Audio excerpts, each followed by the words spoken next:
हमारे साथ इस बीच जुड़ चुके हैं सचिन। नमस्कार, कार्यक्रम में स्वागत है। सचिन, टर्बुलेंस है ना। बैंक निफ्टी ने एडवांटेज लिया न्यूज़ फ्लो का, आरबीआई पॉलिसी का, गवर्नमेंट के स्टेप्स का, आरबीआई के स्टेप्स का, बट एक हद तक एंजॉय करने के बाद थोड़ा सा वो भी अगर आप देखें अब शेकी हो रहा है। निफ्टी तो हाई लेवल्स पर सस्टेन नहीं कर पा रहा है, और ये आज सुबह न्यूज़ फ्लो इजराइल और ईरान और उस कॉन्फ्लिक्ट में आज यूएस सर्वोपरि था, है ना। आप कैसे देख रहे हैं मार्केट की प्लेसमेंट को? क्या यहाँ पे अभी भी हम बहुत ही एक वीक नोट पे खड़े हुए हैं क्या?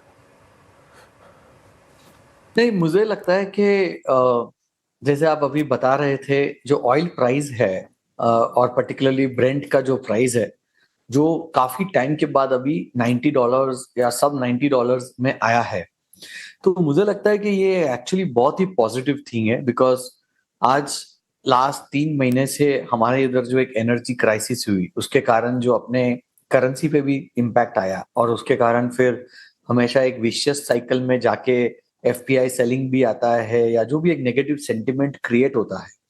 तो अगर ये ऑयल प्राइसेस जो है वो अगर सस्टेनेबली $80-85 की रेंज में आ जाते हैं जो प्री वॉर थे, तो I think it's a very very big positive.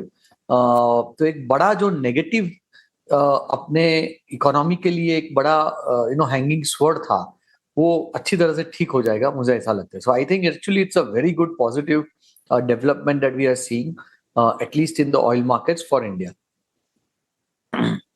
Sachin ji, good afternoon. Shreya बात कर रही हूँ। तो ये जो कदम लिए गए हैं आरबीआई की तरफ से, सरकार की तरफ से, इसका सीधा असर क्या बैंक्स पर कैसे देखते हैं आप? कल परसों हमने अच्छी तेजी दिखी थी बैंक्स में, लेकिन आज थोड़ा फिर से बैकफुट पर है।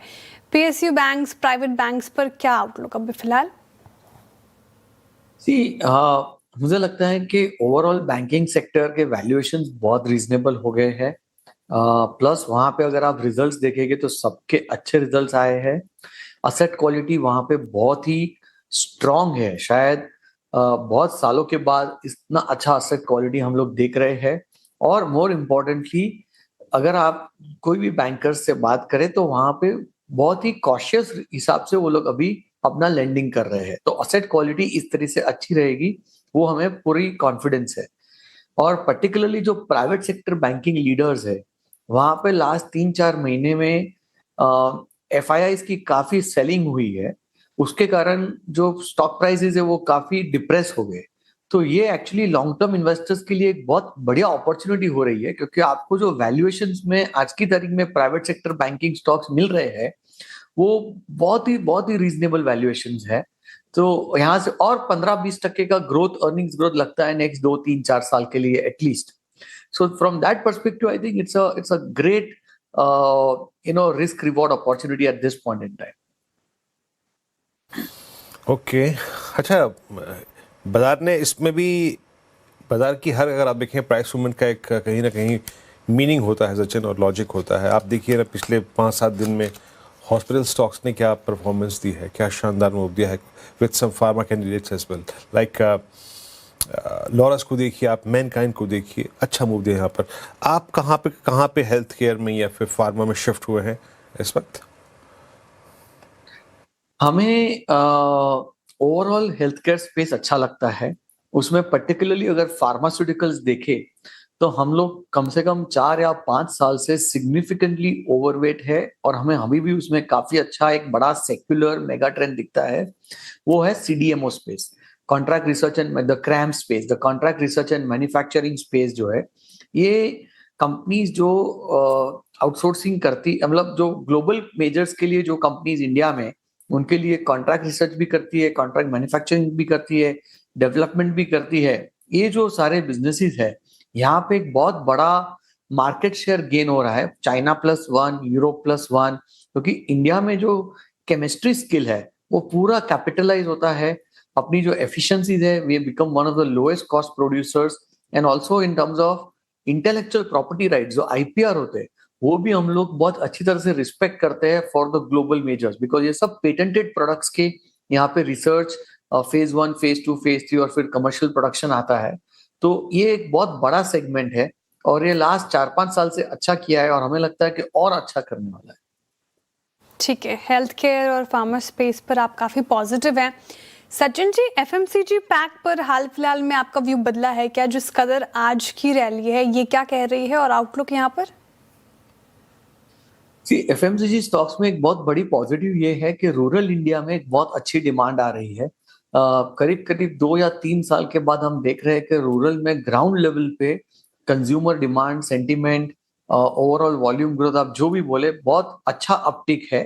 तो एफएमसीजी मेजर्स को उससे काफी बेनिफिट होता है, क्योंकि अगर आप देखते हैं तो बहुत टाइम के बाद, ऑलमोस्ट 2 साल के बाद मैं देख रहा हूँ कि रूरल में जो उनका वेज ग्रोथ है, real veg growth after inflation also has come from negative positive almost after 2 years, and now it is in double digit. So it's a very strong indication the kind of the purchasing power that is coming to the rural India. और ये आपको auto volumes में भी दिखता है। तो that is why मुझे लगता है कि एफएमसीजी का ये सबसे बड़ा पॉजिटिव है for this years there volume growth. आप लोग मेटल्स पे क्या कर रहे हैं सचिन, क्योंकि मेटल्स में पिछले 3-4 दिन से सीरियस अनवाइंडिंग है, considering dollar index, considering US yield spike. Metals पे क्या टेक है? क्योंकि metals up till now, I mean अगर आप मई तक भी देखें तो बहुत फर्म था। एक इंडेक्स जो कि अब 6 साल से अपनी रैली को कंटिन्यू कर रहा है, हर 5-7-10% के डिप पे लोगों ने पैसा बनाया है। आपका टेक मेटल्स पे इस वक्त? See, metals, of course, जैसा आपने कहा, has been the most outperforming sector in the last maybe 1 year or maybe 18 months or so. तो पर ये सेक्टर हमेशा एक सिक्लिकल रहता है। यहाँ पे ग्लोबल जो प्राइजेस है, because all commodity prices particularly in metals is all globally determined prices, और यहाँ पे चाइना एक बहुत बड़ा रोल प्ले करता है यहाँ के इनका प्रोडक्शन और इनके प्राइजेस को सेट करने में ग्लोबल लेवल पे, एंड उसका ही इम्पैक्ट इंडिया में भी आता है और इंडियन मैन्युफैक्चरर्स पे भी आता है। तो ये हमेशा एक सिक्लिकलिटी ये सेक्टर में रहती है। इसीलिए हमारा तो हमेशा यही कहना है कि जो भी इन्वेस्टर्स मेटल्स में इन्वेस्ट करें उनको ये बहुत ही कॉशियसली और ये अंडरस्टैंडिंग क्लियरली होनी चाहिए कि this is very deep cyclical होता है ये space. Sachin ji, quick commerce space को लेकर आपका व्यू क्या है? इटर्नल, स्विगी काफी करेक्ट हो चुके हैं अपने हाई से। स्विगी तो खैर 600 तक गया था, और जेप्टो का आईपीओ भी आने वाला है, तो ऐसे में क्विक कॉमर्स को कैसे ट्रीट कर रहे हैं? सी ओवरऑल क्विक कॉमर्स स्पेस हमें लगता है कि बहुत ही पॉजिटिव है, क्योंकि यहाँ पे क्या है कि कंज्यूमर ने इसको पूरी तरह से सिर्फ एक्सेप्ट नहीं किया, लेकिन पूरी तरह से इसको एम्ब्रेस कर लिया है। आज हर एक आदमी क्विक कॉमर्स के थ्रू ऑर्डर करता है। मतलब अगर आप देखें तो जो लास्ट क्वार्टर के ब्लिंकिट के रिजल्ट्स आए थे, तो उन्होंने एक साल में करीब करीब 100 करोड़ डिलीवरीज की है एक ही साल में, एंड वो ग्रो हो रहा है 30-40% से, क्योंकि उन्होंने जो कन्वीनियंस दिया है कस्टमर को, और जो उनको एक एसक्यूज होता है, जो उनको वैरायटी भी मिलती है उनके सॉर्टिंग में। तो एक बहुत ही बड़ा पॉजिटिव मेगा ट्रेंड है ये। This is a completely new age consumption trend, और हमें लगता है कि ये चलता ही रहेगा। और सम ऑफ दिस कंपनीज इन्होंने तो अभी प्रॉफिटेबिलिटी भी अच्छी तरह से दिखाने की शुरू कर ली है। सो मुझे लगता है कि ये मॉडल बहुत ही, but yes at the same time ये मॉडल बहुत एग्जीक्यूशन में ये मॉडल के लिए बहुत ही रिगर लगता है। In this model execution is very very challenging, and it is also very critical. So only few companies who will be able to execute it right will be able to make profit. अच्छा सचिन जी, एक बात बताइए, जब भी हम auto की बात करते थे आपके जहन में M&M आता था, Bajaj auto, hero MotoCorp, Eicher, TVS. मैं 2 रोज़ पहले फारा से बात कर रहा था, है ना, उनके जो मंथली सेल्स फिगर्स होते हैं उनके पे चर्चा हो रही थी मेरी प्रेसिडेंट साहब से। उन्होंने कहा कि इस बार के नंबर्स में एक चीज़ नज़र आई कि वेदर इट्स टू व्हीलर और passenger vehicle segment, a shift towards EV, it's quite encouraging. बहुत अच्छा लग रहा है उसको देख के। तो आप मारुति को देखिए, उन्होंने एक फ्लेक्स फ्यूल वाली गाड़ी लॉन्च करी है ना, वैगनआर। थोड़ा टेक्निकली प्ले करना चाहिए क्या ऑटो को भी, आई मीन इस ऑयल शॉक के बाद? मैंने जैसे आपको बताया कि ओवरऑल अगर आप देखें ना, तो ऑटो नंबर्स में भी एक बड़ा अपटिक आया है रूरल में से। रूरल में ऑटो नंबर्स का growth is faster than the urban growth, और two wheelers, passenger vehicles, tractors, commercial vehicles, सारे कैटेगरीज में। सो ओवरऑल कंजम्पशन ये साल अच्छा रहने वाला है। Second, another very big trend जो ऑटो में है वो प्रीमियमाइजेशन थीम है। तो जैसे आपने बताया कि टू व्हीलर से पैसेंजर व्हीकल, वो एक प्रीमियमाइजेशन थीम हो गया। और विद इन टू व्हीलर भी अगर आप देखते हैं तो हायर सीसी बाइक्स में ज्यादा ग्रोथ है, प्रीमियम बाइक्स में ज्यादा ग्रोथ है compare to the 100 CC kind of a segment. Similarly passenger vehicles में भी अगर आप देखेंगे तो एसयूवी सेगमेंट जो है वो अभी almost 60 to 65% of the entire market हो गया, जो आज से 5-6 साल पहले लेस देन 30% था।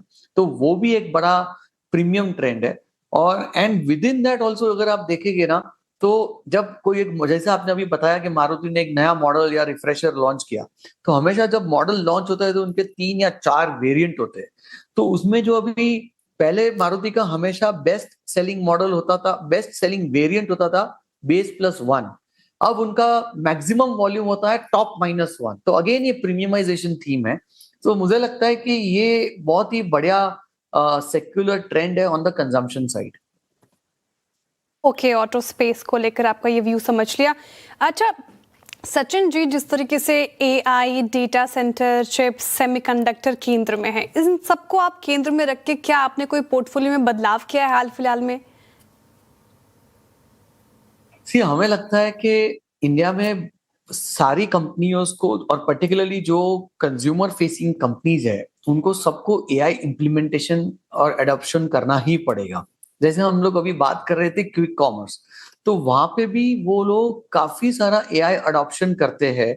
जैसे फूड डिलीवरी बिजनेस है, वहां पे भी वो लोग बहुत सारा एआई अडॉप्शन करके they try to predict and they try to tell the restaurants in advance that today this particular dish will get maximum orders, so please be prepared for it. So what I'm trying to say is कि जहां पे भी AI adoption होगा, those companies will probably emerge winners within their sectors. They will gain market share.